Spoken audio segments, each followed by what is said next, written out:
Déclaration de l'Association des commerçants nigériens au Sénégal et alliés sur le processus de mise en place du Haut Conseil des Nigériens de l'extérieur, section Sénégal.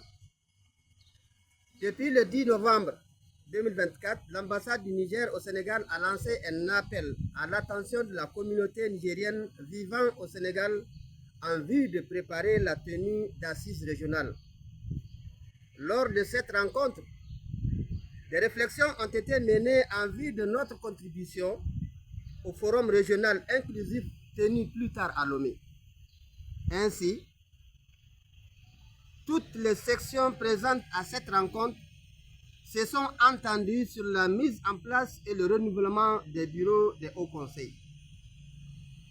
Dans cette lancée, l'ambassade du Niger au Sénégal a rapidement mis en place un comité de sages qui a entrepris des démarches dans ce sens. Les multiples réunions avec les différentes associations et amicales ont abouti à la mise en place d'un bureau consensuel de haut conseil des Nigériens à l'extérieur pour la première fois au Sénégal. Après cette mise en place du bureau, un groupuscule d'individus en rapport avec le secrétariat permanent du HCNE, logé au ministère des Affaires étrangères à Niamey, ont annulé le bureau avec la tacite complicité de certains employés de l'ambassade. Par la suite, un nouveau comité chargé de la mise en place du Haut Conseil des Nigériens de l'extérieur, section Sénégal, a été mis en place et encadré par la note circulaire numéro 00749 MAEC-C-NE-CAP du 16 janvier 2025, dont l'origine nous a paru douteuse. A priori, cette note ne concernait pas le Sénégal qui a déjà clôturé son processus. Nous avons accepté cette démarche malgré notre profond désaccord sous l'insistance des employés de l'ambassade. Dans le cadre de cette démarche, quelques semaines plus tard, le nouveau comité indépendant nous a transmis un chronogramme sans numéro ni date et dont aucune action n'a été réalisée jusqu'au dimanche 13 avril 2025, date de la tenue de l'unique réunion malgré la date butoir fixée le 28 avril par le ministère. En vertu de tout ce qui précède, nous avons écrit au comité pour demander le report de ces élections pour les motifs pertinents exposés dans notre lettre du 16 avril, dont entre autres le déplacement massif des Nigériens à Dakar, Médina Gounass, à partir du 26 avril 2025, et c'est là pour 10 jours, dans le cadre d'une retraite spirituelle annuelle où ils gagnent un revenu unique. Le fait que le comité soit composé uniquement des militants de l'ancien parti au pouvoir, PNDS, qui ambitionne de continuer à bâillonner la communauté dans les pratiques malsaines rendant difficile le quotidien des Nigériens. Le manque d'équité dans la conduite des activités du comité d'organisation, les difficultés dans l'acquisition du document unique retenu pour le vote, la carte consulaire. Pour cela, nous demandons le report pur et simple de ces élections du 27 avril pour permettre à tous les Nigériens résidant au Sénégal de prendre leur destin en main. Fait à Dakar le 19 avril 2025. Ont signé l'ACNS, ANAD, AFNS, comité de soutien du CNSP. Je vous remercie.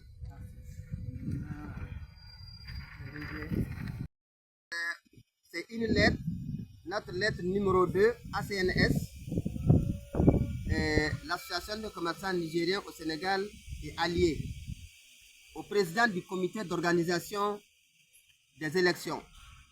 Objet, rejet du communiqué de validation de candidature et lancement de la campagne électorale. considérant notre lettre du 16 avril 2025 demandant le report des élections du 27 avril 2025, constatant le désintéressement manifeste observé par le comité d'organisation à propos d'une préoccupation contenue dans la dite lettre, constatant la persistance des difficultés rencontrées par nos compatriotes pour avoir des cartes consulaires, vu l'entêtement du comité d'organisation à tenir les élections du 27 avril alors que les conditions ne sont pas réunies, nous, ACNS et alliés, rejetons en bloc le contenu du communiqué de validation et lancement de la campagne électorale du comité d'organisation. Tenons pour seul responsable de cette désagréable situation le comité d'organisation des élections. Prenons en témoin la communauté nigérienne au Sénégal sur la situation sciemment créée par le comité d'organisation, fait à Dakar le 19 avril 2025. On signé ACNS, ANAT, AFNS.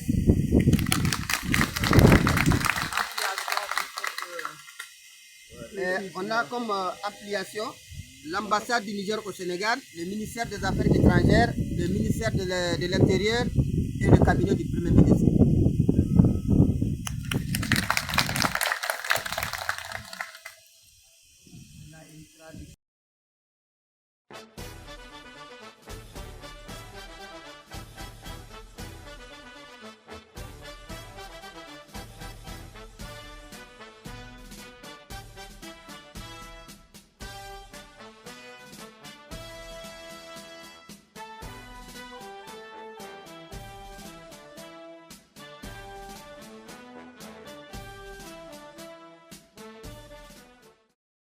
Jama'a assalamu alaikum.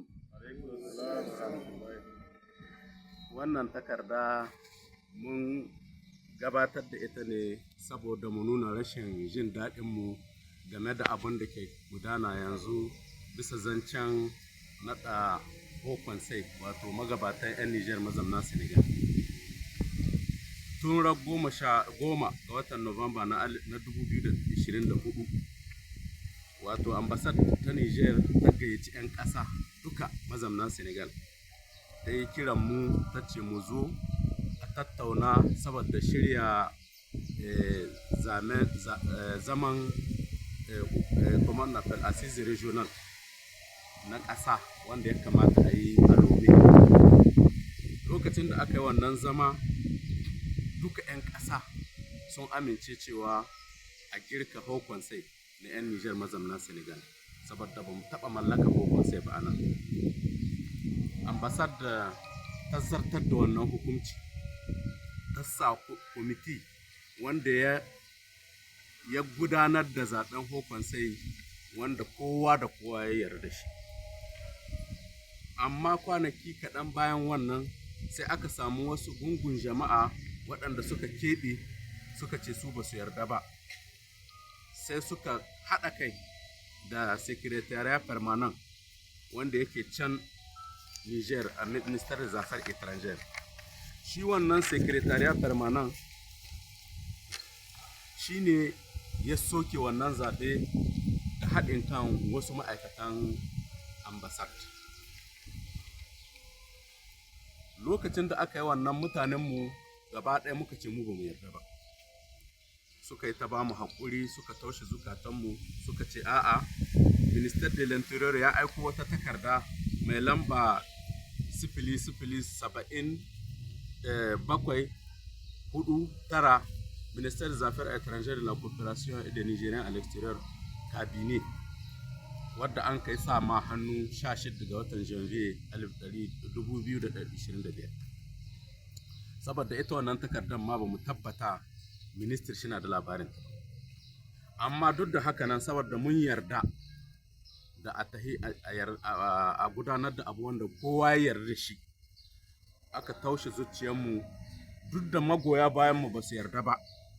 Mun ka ce to za mu tafi zaɓe saboda ba mu tsoron zaɓe. Saboda ku diba jama'a, waɗanga mutane jiya ne an ka kire su da marece, wasu ba su jiya ba ma, to ku diba ku gani mutanen da sun ka zo tubarkalla.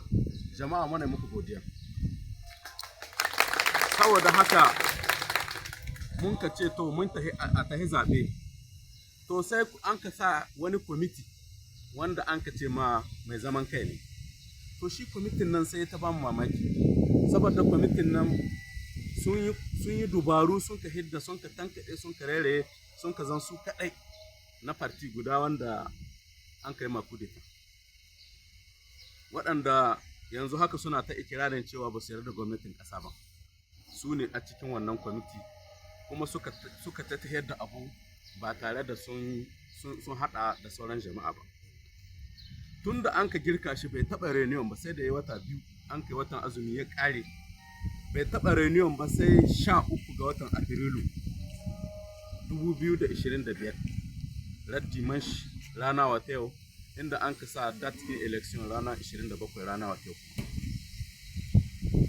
To da an ka sa wannan date, mun ka ce musu to mu ba mu yarda ba, saboda ni mun ka ce ba mu yarda ba, saboda mun ce musu deja mun rubuta musu wata letter inda muka ce musu ba mu yarda ba.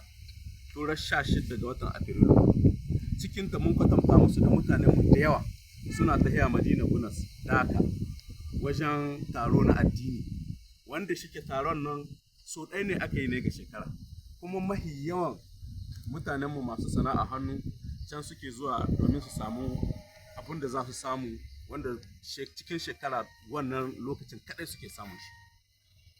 Na biyu kuma shi kwamitin mun lura da ba su tafiyar da aikin su yadda ya kamata, saboda gungu guda ne na siyasa a ciki, kuma su ne waɗanda suke cikin kalubalantar gwamnatinmu ne yanzu, wanda shugaba mai girma mai daraja wato General Abdurrahman Chani, General Garne Abdurrahman Chani yake shugabanta.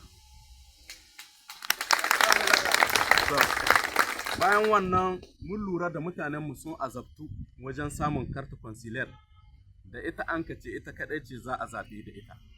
Har yanzu mutanenmu duk wanda ya tafi da ɗan karta consular sai a ce shi komo bayan zaɓe, ko 2 ga wata ko 5 ga wata ko abin da ya fi haka nan.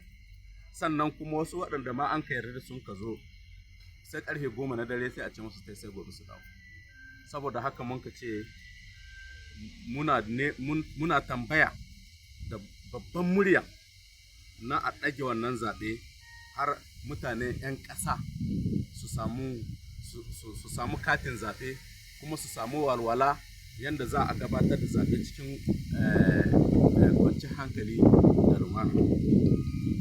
Saboda haka duk 'yan ƙasa 'yan Nijar kuna gani mahi yawa sun yi watsi da wannan al'amari, sai illa masha Allah ba mu yarda ba. Wadda declaration an sa mata hannu zan ce jiya aka rubuta, amma yau 20 ga watan Afrilu 2025 waɗanda sun kasa hannu ga wannan takarda shine ACNS President Bubakar Mai Nasara, ANAT President Muhammad Marafa Sa'adu, AFER MS Hajiya Anna Mummuni, Madam Mummuni Anna, sannan da Comité de Soutien Jibrilla mai giwa ko Asuman. Mijin yawa ko? Mijin yawa Asuman. Yawa. Au ga shi. Jama'a assalamu alaikum. Jama'a assalamu alaikum. Bayan mun karanta waccan sanarwa wadda muka yi da kakkausar lafazi, yanzu za mu yi mun aika takarda ga shugaban kwamitin tsara zaben Hokonsai. Yau ita ma takardar nan an yi ita ce mai lamba 2 20 ga watan na Afrilu shekara 2025. Ni an makasudinta shine yin watsi da communication da wato sanarwar da kwamitin zaɓe ya yi ta cewa zai ci gaba da gudanar da zaɓe, duk da mun ja hankalin shi bisa matsalolin da tattare da wannan matsala. Mun ka ce tun rasha 6 ga watan Afrilu 2025 mun tambayi a ɗage zaɓe.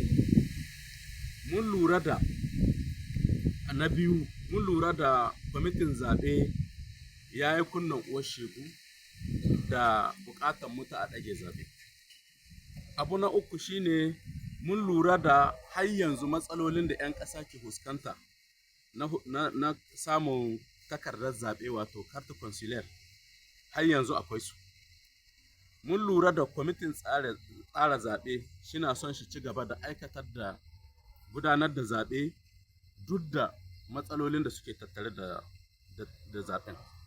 Saboda haka mu ACNS wato ƙungiyar 'yan kasuwa 'yan Nijar mazamna Senegal mun ce mun yi watsi da wannan al'amari na zaɓen hukun sai in Nijeriyan 'yan ƙasar Nijar mazamna Senegal wanda an ka tsara za a yi 27 wato rana wata yau ga watan Afrilu 2025.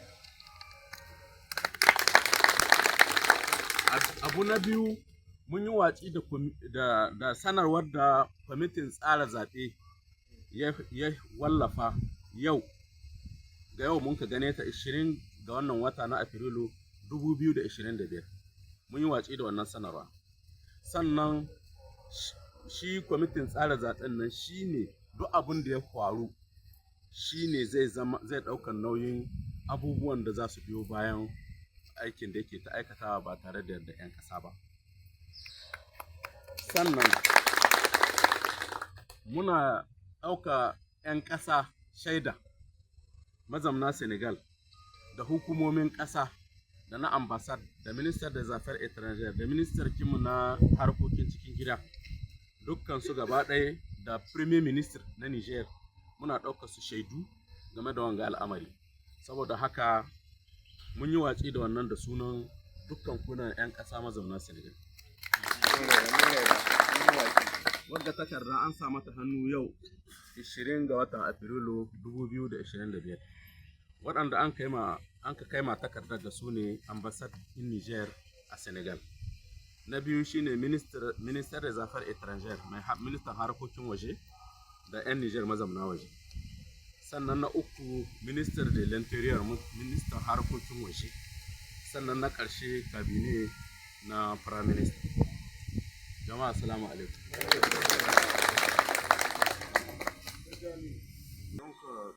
Sunana Abubakar Mai Nasara, president na 'yan kasuwa Nigerian mazamna Senegal. Kuma na kusa ga ɗan takarar sosai Sani Idi wanda ga shi da kusa da abin da ya faru tsakaninmu da kwamiti na Senegal.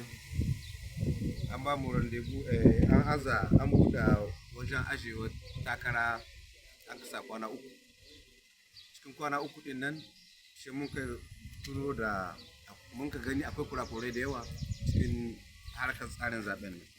Mutane ba su samun kartu consular. An yi wasu listoti an aje can mutum ko katon shi dai ka komo haka nan ba a yi masu.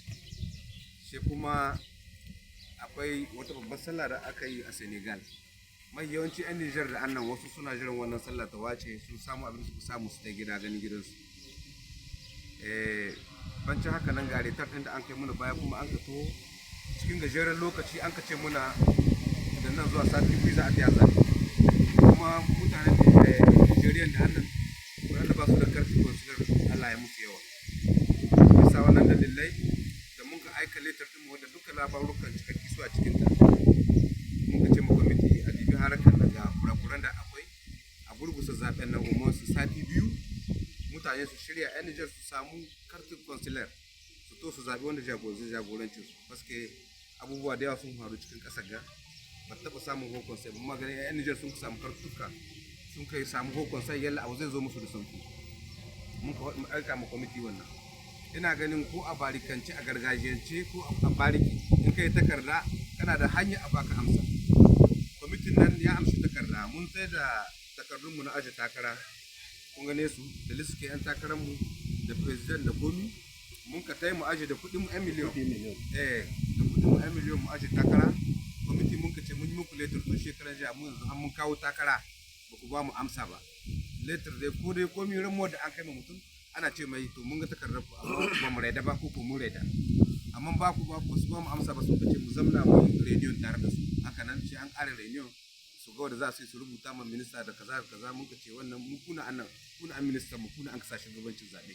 Ku za ku ba mu amsa sun ka ba mu amsa mun ka taso mun ka taiwa mu da listin mu ta takara da miliyan din mu mun ka ce ba mu ajiya tunda ba a ba mu amsa da takardar mu bisa letter din da mun kai bisa kan matsalolin yan Senegal da mun ka gani mun ka faɗi da mun ka dawo da abubuwa da sun ka faru baya da wanda muka gani yanzu sai mun ka ga a Senegal ana ta kewaye na akwai wanda aka so a ba hukunsai ana ta kewaye na har a samu irin wannan don ko wagar sun ka samu sun ka laɗe gare ta sun ka aza kwamiti sun ka ce sun buɗe hukumar zaɓe kuma zaɓe za su levenset sai ke levenset in kun ka taho kamar rana mai zuwa dimashi mai zuwa wannan lokaci bancin yan Nijar guda da annan mahi yawancin su suna daji wurin wannan sallah da sana'a don ku mu ba mu da wannan ba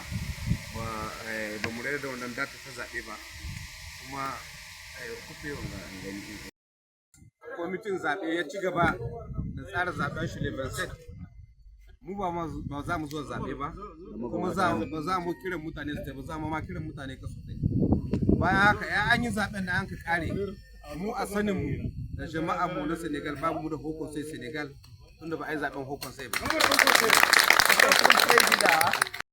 Assalamu alaikum warahmatullahi wabarakatuh. Alaikum assalam. Sunana Sani Idi kuma ana ce mini Sani Tingeji. Ni na akan dila na kungiyar Abdulkamu. Abin da ya hana mana tsaya zaɓe. Mutane wanda a tare da mu cikin kashi 100 kashi 10 ba su yi kwansila ba. Dakar da ƙauye duka. Shi ya samu da sun kace 27 ga wata za a zaɓe in ba su bari ba mu ba mu ta zaɓe amma in sun ka gudda har kowa ya samu takarda ta sai mu ta zaɓe amma hakan ga suka so kawai 27 ga wata a ta zaɓe mu ba mu ta zaɓe sati biyu na sati guda da ba mu ta zaɓe suna sa a kai ai zaɓe su gudda su ɗage har kowa ya samu takarda birni da ƙauye ta ai zaɓe. Assalamu alaikum.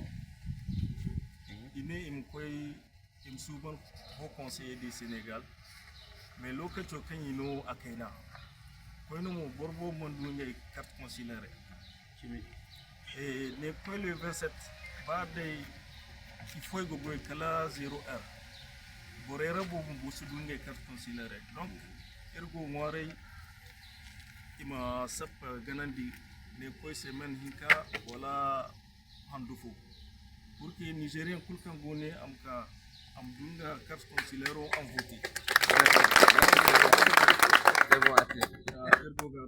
Merci.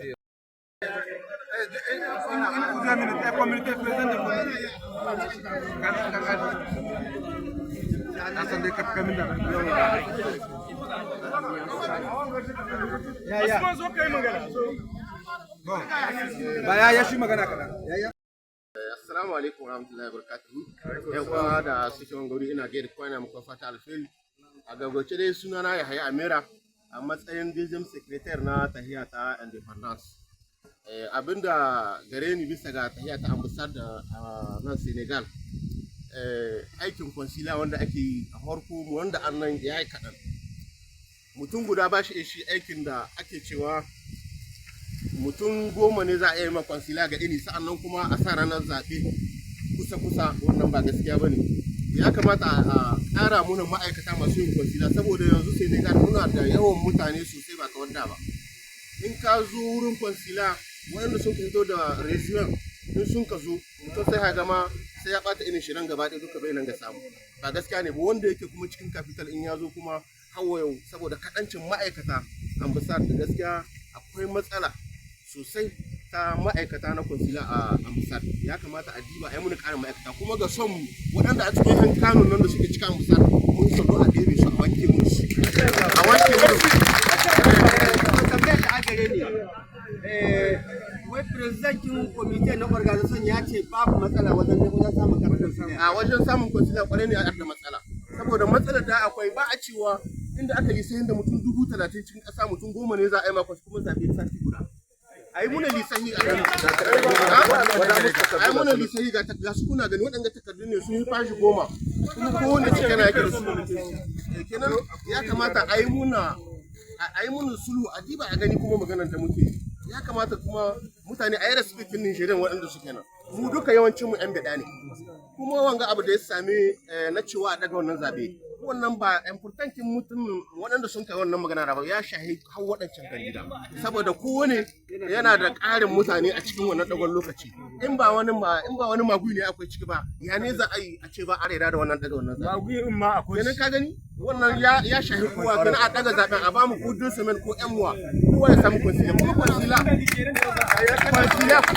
kwasila a ban tayi shi kan ambassade ne saboda kuɗi ne ake kai ana yin kwasila kenan wannan ba wai wani faɗa ne ba wani abu ne da ambassade ya kamata ta yi shi ko ta kyale a'a ta kyale ta ba mutane dama kowa ya yi kwasila wannan dama da aka ba kowa ya yi kwasila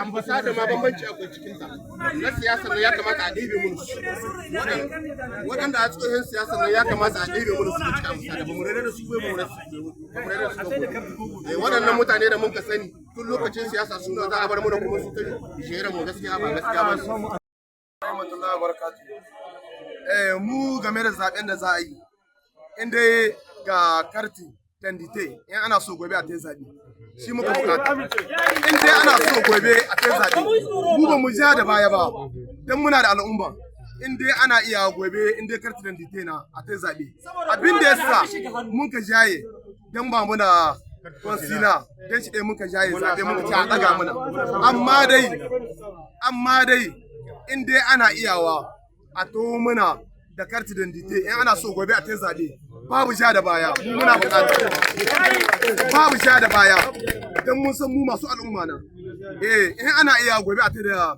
karti dandite babu sha da baya don abin da yasa ba mu rere da kwansila ba a to ba kwansila al'umma mu ba su da yawan kwansila mun ci a daga mu da zaɓe sai nan da gaba in kowa ya samu na ta wurin zaɓe to abin da muka bukata shugabin nan dan Allah ya ana ya mu babu sha da baya wallahi karsi dan dike yana ya gobe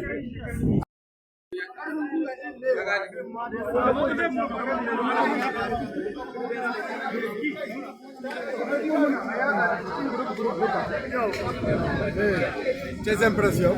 Oui, j'ai quelque chose à dire. C'est-à-dire un peu. Moi, vraiment, ce qui m'a beaucoup impressionné, dans la manière que j'ai vu la jeunesse, on a lancé un appel, même pas 2 heures du temps, mais plus de 300 personnes, je veux dire, alhamdulillah. Oui, et puis je demande toujours à l'ambassade et aux commissions de voir des choses pour régler les choses à l'amiable. Parce que vu la situation, vraiment rien ne va se passer. Merci beaucoup. Bonsoir, moi c'est Mohamed Rabi Mourbanda, je suis le secrétaire général de l'Association des commerçants nigériens au Sénégal. Je voudrais répondre au président du comité d'organisation qui, dans son entêtement, persiste à vouloir tenir les élections le 27 avril 2025. Quand je vois quelqu'un comme lui, quelqu'un de très respectueux comme lui, il se rabaisse malgré les conditions difficiles d'organisation de ces élections-là. Il s'entête à vouloir organiser ces élections-là. C'est vraiment regrettable. Et quand, je ne sais pas comment il va oser dire qu'il n'y a pas de problème d'obtention de carte consulaire. Le jour où on est parti pour déposer le dossier, le jour qu'on devrait déposer le dossier là, nous sommes partis avec notre liste, nous sommes partis avec notre caution. On attendait juste la réponse qu'ils vont nous donner à la lettre qu'on leur a adressée. Mais ils ne l'ont pas fait. Lui, en tant qu'intellectuel, une réponse, même si elle est négative, il n'a qu'à nous répondre. On attendait à ce qu'ils nous répondent. Parce qu'ils se sont foutus de nous, ils n'ont pas voulu nous répondre, ils nous laissent comme ça. On ne peut pas le suivre dans cette comédie, on ne peut pas le suivre dans cette folie. Ce qu'ils sont en train d'organiser, ça ne concerne qu'eux, et on tient le seul responsable, le comité d'organisation, pour toute cette situation désordre créée. Donc, nous, ACNS et alliés, nous rejetons en bloc tout ce qu'il a dit dans cette conférence de presse-là, dans cette déclaration-là. Ça ne regarde que lui et son équipe, parce que l'autre clan, c'est ça son équipe, c'est son équipe qu'il veut avantager, ça ne regarde que. Nous, qu'est-ce que nous avons voulu? Si réellement ils n'ont pas peur d'aller aux élections, mais ils acceptent qu'on prolonge. Nous, on n'a pas dit qu'on ne va pas aux élections, mais qu'il y ait un minimum d'organisation, un minimum de conditions. Il faut que les compatriotes aient leur carte consulaire. C'est tout ce que nous avons demandé. Il faut que les compatriotes soient disponibles. C'est ce que nous avons demandé. Maintenant, quand nous on dit les cartes consulaires, c'est une situation qui les arrange. Parce que ce n'est pas pour nous seuls. On n'a pas peur des élections. Ils savent qu'on les a battus. On va encore les battre par la grâce de Dieu.